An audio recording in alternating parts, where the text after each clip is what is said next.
Marisa López, nuestra abogada, amiga aquí en nuestro programa. ¿Cómo estás, Mari? ¿Qué tal, Luisa? Buen día a todos, buen día a todos los oyentes.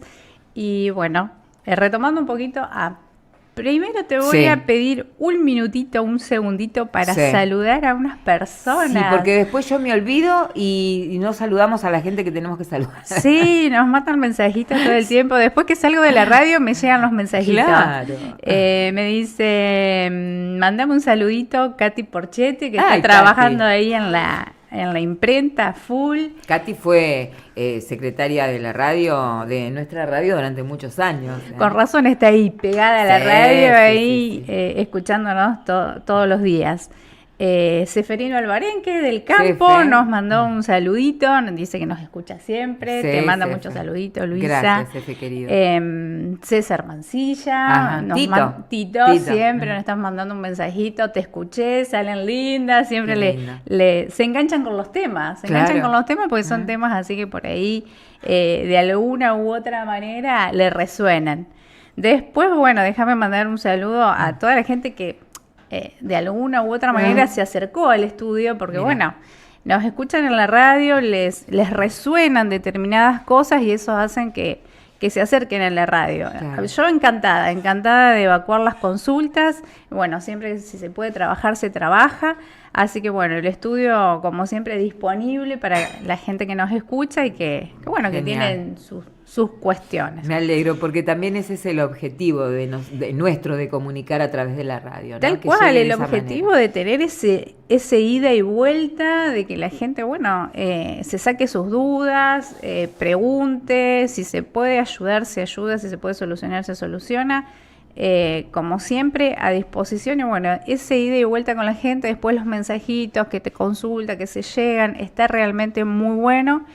Y la verdad que yo agradecida con vos, con la radio, obviamente por la invitación a este espacio que realmente es muy bueno y es agradable estar acá y compartir con la gente. Mira, mientras vos estás al aire, nosotros estamos chequeando acá, Icardi está inscripto en la lista de deudores alimentarios, dice que hace un año que no paga. Así que no paga los gastos por sus 2 hijas. Mira, está relacionado con el tema que vamos a... Íntimamente relacionado con lo que siempre venimos charlando, claro, porque cuando hablamos de cuota alimentaria, la semana pasada hablamos de filiación, que viene muy unido a esto, a esos derechos que nacen entre esos padres e hijos a través de la filiación, derechos y obligaciones. Entre esas obligaciones, obviamente, está pagar la cuota alimentaria. Se inicia el proceso de cuota alimentaria, se fija una cuota alimentaria y ahí nace la obligación de este progenitor de abonar la cuota. ¿Qué pasa cuando no paga esa cuota? Claro. Bueno, le pasa lo de Icardi. Se pueden tomar infinidad de medidas. Mira, he escuchado que incluso hay progenitores que le han revocado la licencia de conducir, que se determina la prohibición de ingreso a los clubes, esos fanáticos de Central o de Ñuble o de algún equipo que tienen abono para ir a la cancha. Bueno, si eso te duele, ahí vamos a atacar para que vos cumplas con la cuota. También, por ejemplo, una medida que me pareció buena, pero no sé cómo se canaliza. En Mendoza, a un papá que no pagaba la cuota alimentaria, le empezaron a cobrar la cuota alimentaria a través de la boleta de la luz. Mirá. Es decir, en la boleta de la luz tenía el cargo por el consumo y el cargo de la cuota alimentaria. O sea, hay infinidad de alternativas para que ese progenitor cumpla con la cuota. Nos podemos encontrar con un progenitor que está en la lona, digamos, no tenemos que sacarle, porque también hay esas circunstancias donde tenemos esas situaciones económicas que son límites. Y bueno, ahí es donde se empieza a buscar otras alternativas, como por ejemplo, que se haga cargo de la cuota alimentaria los abuelos, los tíos. Siempre hay una alternativa para obtener esa cuota alimentaria.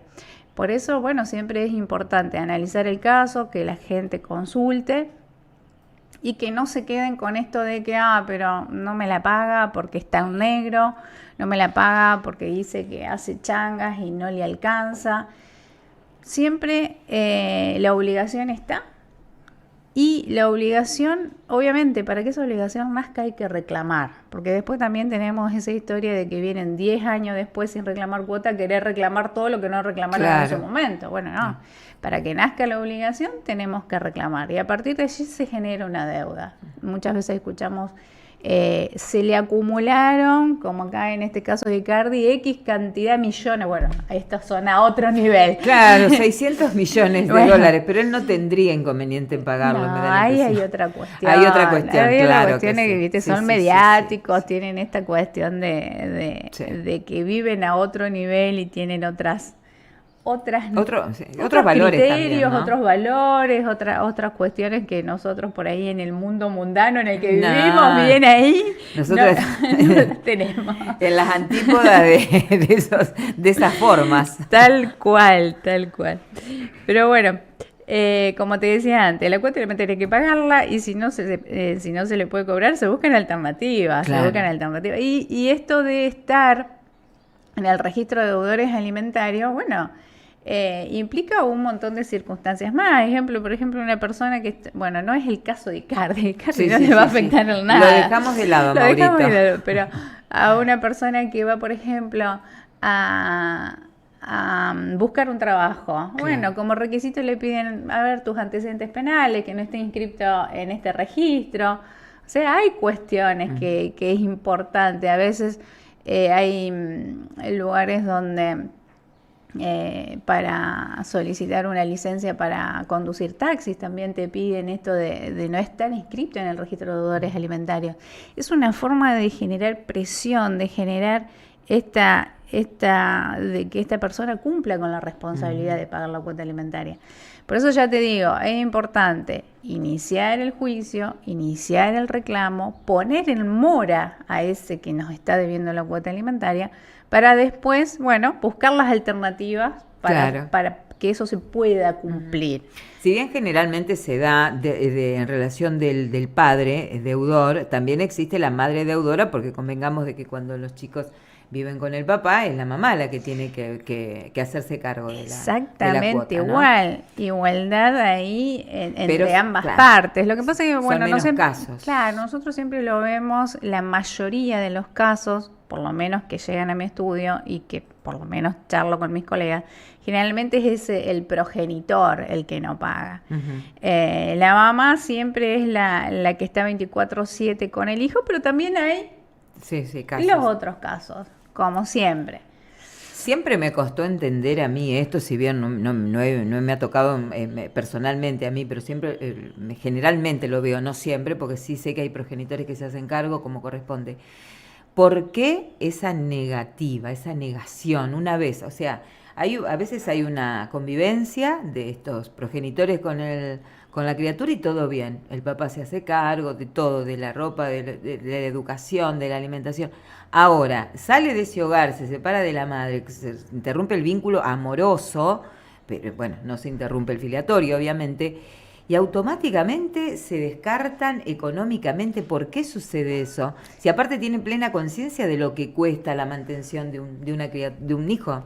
Sinceramente yo tampoco lo entiendo. Sí, no lo entiendo. Sí, es una cuestión ya psicológica, psiquiátrica, creo, porque yo quisiera que alguien me lo explique. Ese desentendimiento, ese desapego, ese abandono, es realmente algo para estudiarlo en psicología, porque, exacto. A ver, vos tenés ese vínculo amoroso que nace de una relación, tenés tu hijo, tu hija, tenés determinado tiempo de convivencia o no, pero el vínculo está, y que de un día para otro decís, bueno, me separo de la mamá, rompo esta relación, pero no me separo de mi hijo.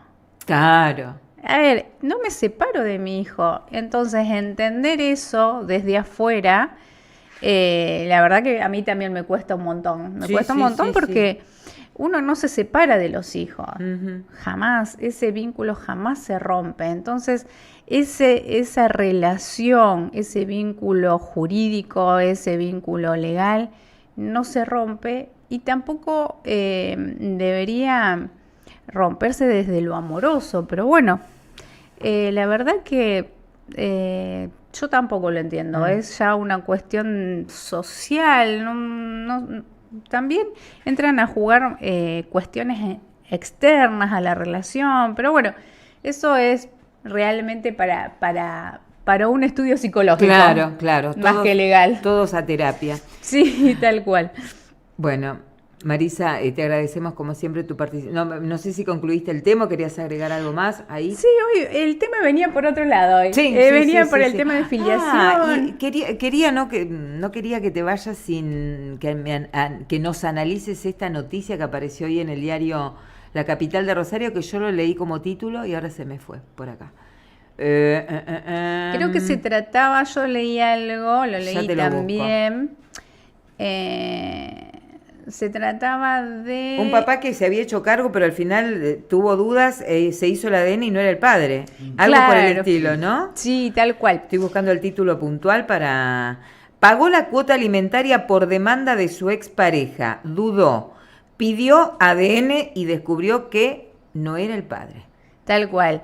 El caso, básicamente te cuento los hechos así muy cortito para que no extendernos mucho. Una relación de pareja, de noviazgo, un par de años con idas y vueltas y demás. Se separan un mes, vuelven, la señora queda embarazada, se dan cuenta que no funciona, se separan y al poco tiempo la señora le inicia una demanda de alimentos y encima le pone una perimetral por violencia familiar. Mira. O sea, todo una trama de novela. El pobre señor, bueno, ante la situación de ser demandado por alimentos y demás, se aviene al reconocimiento voluntario, empieza a pagar la cuota alimentaria. Y no está muy detallado ahí en la nota, pero estimo que empezó la revinculación con este niño o niña, que no sabemos. Y dentro del gabinete interdisciplinario tiene determinadas entrevistas. Y ahí hay algunas preguntas que no están muy bien explicadas que le empiezan a resonar respecto de la paternidad. Bueno, ante esto decide hacerse la prueba de ADN y resulta que no era el papá. Entonces, ¿qué pasa acá? Si bien tenemos estas herramientas jurídicas, legales para obtener la cuota alimentaria, obtener el reconocimiento, tenemos que también ubicarnos y no hacer abuso de estas herramientas. Porque en este caso vemos que esta señora se empecinó en determinar una paternidad, incluso le hizo ahí alguna medida de distancia por violencia, siendo que tal vez ella tenía dudas, pero bueno, ante la duda no podés endilgarle la paternidad a una persona. Claro, que es muy grave. No hay un vínculo. Es muy grave biológico. por la criatura. Es grave por la criatura, es grave también para la persona que es inducida a error a reconocer un niño que no es propio y todo, o sea, la ilusión y todo dentro del contexto psicológico, ¿no? Todo lo que genera esto de tomar la paternidad, hacerse cargo de esa paternidad, todo ese vínculo que se va creando. Entonces, paradójicamente, en este caso estamos del lado de ese padre que fue, de ese presunto progenitor, que fue inducido por error y por toda una historia a reconocer un niño que no era propio. Claro. Bueno, y ahí entran a jugar. En este caso específico se plantea una nulidad de ese reconocimiento porque, bueno, hubo error, fue inducido. Fue manipulado e inducido a error para ese reconocimiento.